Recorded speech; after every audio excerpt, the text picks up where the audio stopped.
Ẹ káàbọ̀ sí ẹ̀kọ́ ìkà ojoojúmọ́ ti ìjọ ẹ̀dá titun. Òní, ọjọ́ 18 oṣù keje ọdún 2025. Àkòrí: dídúró gan nígbà ìdánwò. Ìgbàgbọ́. Ìwé orin 3-0-6. Dídúró lórí ìlérí. Ẹ̀kọ́ àkọ́sórí. Ẹ ṣe gírí kí ẹ sì mú àyà le. Ẹ má ṣe bẹ̀rù, ẹ má ṣe fòyà wọn, nítorí pé Olúwa Ọlọ́run rẹ, òun ni ó ń bá ọ lọ. Òun kì yóò fi ọ́ sílẹ̀, bẹ́ẹ̀ ni kì yóò kọ̀ ọ́. Ìwé Deuteronomy orí 29 ẹsẹ̀ 6. Bíbélì kíkà. Ìwé Jákọ́bù orí 1 ẹsẹ̀ 1 dé ẹsẹ̀ 8. Jákọ́bù, ìránṣẹ́ Ọlọ́run àti ti Jésù Kristi Olúwa, sí àwọn ẹ̀yà 12 tí ó túká káàkiri. Àlàáfíà. Ẹ̀yin ará mi, nígbà tí ẹ̀yin bá bọ́ sínú onírúurú ìdánwò, ẹ ka gbogbo rẹ̀ sí ayọ̀, kí ẹ sì mọ̀ pé ìdánwò ìgbàgbọ́ ń ṣiṣẹ́ sùúrù. Ṣùgbọ́n ẹ jẹ́ kí sùúrù kí ó ṣe iṣẹ́ àṣepé, kí ẹ̀yin kí ó lè jẹ́ pípé àti àìlábùkù. Bí ó bá kù ọgbọ́n fún ẹnikẹ́ni, kí ó béèrè lọ́wọ́ Ọlọ́run, ẹni tí ń fi fún gbogbo ènìyàn ní ọ̀pọ̀lọpọ̀, tí kì í sì báni wí, a ó sì fi fún un. Ṣùgbọ́n kí ó béèrè ní ìgbàgbọ́, láì ṣiyèméjì rárá, nítorí ẹni tó ń ṣiyèméjì dàbí ìgbì omi òkun, tí ń ti ọwọ́ afẹ́fẹ́ bì sí wá bì sẹ́yìn, tí a sì ń ru sókè. Nítorí kí irú ènìyàn bẹ́ẹ̀ má ṣe rò pé òun yóò rí ohunkóhun gbà lọ́wọ́ Olúwa. Ènìyàn oníyèméjì jẹ́ aláìdúró ní ọ̀nà rẹ̀ gbogbo. Ẹ̀kọ́. À ń gbàdúrà fún ìbùkún, àṣeyọrí àti àlàáfíà. Kò sí ẹni tó ń gbàdúrà pé kí ìdánwò bá òun. Ṣùgbọ́n ayé máa ń mú ìjì, ìfàsẹ́yìn àti ìjìyà wá. Nínú Jákọ́bù kìíní orí 1 dé ẹsẹ̀ 8, àpọ́stélì Jákọ́bù kọ pé nígbà tí ẹ̀yin bá bọ́ sínú onírúurú ìdánwò, ẹ ka gbogbo rẹ̀ sí ayọ̀. Kì í ṣe pé ìdánwò dára, ṣùgbọ́n nítorí pé ìdánwò ní ìdí. Kì í ṣe pé ó ṣẹ̀ sí wa, ó jẹ́ ohun tí Ọlọ́run fi mú wa wá sí ọ̀dọ̀ òun tìkálára rẹ̀. Nínú rẹ̀, Ọlọ́run máa ń fi agbára fún wa láti dúró ṣinṣin, láti ní ìmọ̀ ìjìnlẹ̀, àti kí a sì jáde gẹ́gẹ́ bí ẹni tí ó ti lágbára. Ìtúpalẹ̀ ọ̀rọ̀ tí fi hàn pé ìdánwò jẹ́ ọ̀kan pàtàkì nínú ìrìn àjò ayé. Ìgbé ayé nílò ayé tí ó ń ṣubú ló máa ń wá pẹ̀lú ìpèníjà, ìmọ̀lára, ìṣúná owó, ìbátan, àti ní ti àjọṣepọ̀ pẹ̀lú Ọlọ́run. Ìdánwò jẹ́ apá kan nínú ìrìn àjò Kìrìsìtẹ́nì, kì í ṣe àyọkúrò nínú rẹ̀.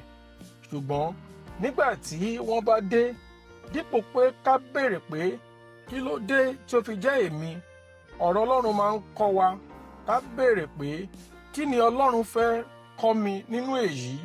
Èrò yìí yóò yí ìmọ̀lára wa padà kúrò nínú ìrora sí àfihàn ìdí tó fi wá. Ìdánwò jẹ́ dandan, ṣùgbọ́n ìdáhùn wa pẹ̀lú wọn yóò pinnu bí a ṣe máa borí. Nígbà tí ìdánwò bá ń fì wá làkà, a gbọ́dọ̀ rántí ìlérí Ọlọ́run pé ẹ ṣe gírí kí ẹ sì mú àyà yín le. Ẹ má ṣe bẹ̀rù, ẹ má ṣe fòyà wọn, nítorí pé Olúwa Ọlọ́run rẹ, òun ni ó ń bá ọ lọ. Òun kì yóò fi ọ́ sílẹ̀, bẹ́ẹ̀ ni kì yóò kọ̀ ọ́. Ìwé Deuteronomy orí 29 ẹsẹ̀ 6. Ọlọ́run ò dán wa wò ká lè ṣubú, ṣùgbọ́n ká lè fi ní agbára sí. Ìgbàgbọ́ tí a kò dánwò kò lè dàgbà. Bí iṣan ṣe ń dàgbà ní inú ara, bẹ́ẹ̀ ni ìgbàgbọ́ ṣe ń dàgbà nípa ìdánwò. Ìdánwò ń bí ìfaradà, ìfaradà sì ń mú ìdàgbà wá. Ìgbàgbọ́ tí kò ní yí padà. Ọlọ́run nífẹ̀ẹ́ sí ìwà wa ju ìtùnú wa lọ. Ó fẹ́ ṣe wá bí Kristi. Ìdí pàtàkì tí ìdánwò fi wà ni pé kí àwa lè yí ìwà wa padà kó dàbí Kristi. A gbọ́dọ̀ ní ìmọ̀ ká sì béèrè pé kí ni Ọlọ́run fẹ́ kọ́ wa nínú ìṣòro yìí. Nígbà tí a bá wà nínú ìbànújẹ́, Ọlọ́run máa ń fi ọgbọ́n fún wa láti yí ìdánwò kiri. Ṣùgbọ́n a ní ojúṣe kan láti béèrè fún ìwé Jákọ́bù orí ìkíní ẹsẹ̀ 5. Jésù Olúwa ti sọ, nínú ayé ẹ̀yin ò ní ìpọ́njú, ṣùgbọ́n ẹ tújú ká, mo ti ṣẹ́gun ayé. Ìwé Jòhánù orí 16 ẹsẹ̀ 23. Ṣé ìdánwò tàbí inúnibíni ló wà lójú ọ̀nà rẹ? Dúró nínú ìgbàgbọ́ rẹ, dúró ṣinṣin nínú Ọlọ́run ní gbogbo ìgbà. Ìgbàgbọ́ nínú ìdánwò kì í ṣe ìrètí afọ́jú. Ó jẹ́ ìgbẹ́kẹ̀lé nínú ìwà Ọlọ́run pé ó dáa, ó wà pẹ̀lú rẹ, ó sì ń ṣiṣẹ́ fún rere rẹ. Ìdánwò kì í ṣe ìjàmbá, ó jẹ́ ìmúra. Ìdánwò jẹ́ fún ìgbà díẹ̀, iṣẹ́ Ọlọ́run nínú rẹ jẹ́ ayérayé. Má sọ̀rètí nù, Ọlọ́run mú ọ lọ sí ibi tó dára. Nígbà tí ìjì bá kọjá, ìwọ kì yóò jẹ́ bákan náà mọ́. Ìwọ yóò lágbára, ìwọ yóò jẹ́ ọlọ́gbọ́n àti gbòòrò sí nínú Kristi. Àmín. Ẹ̀kọ́ àmúrelé. Ìdánwò kì í ṣàfihàn ẹni tí a jẹ́, ó túbọ̀ sọ wá di mímọ́. Àdúrà. Olúwa, ràn mí lọ́wọ́ kí n máa wo ìdánwò mi gẹ́gẹ́ bí àǹfààní fún ìdàgbàsókè, kì í ṣe gẹ́gẹ́ bí ìdènà. Nígbà tí ayé bá nira, jọ̀wọ́ jẹ́ kí n dúró ṣinṣin nínú ìgbàgbọ́, kí n má ṣe yẹsẹ̀.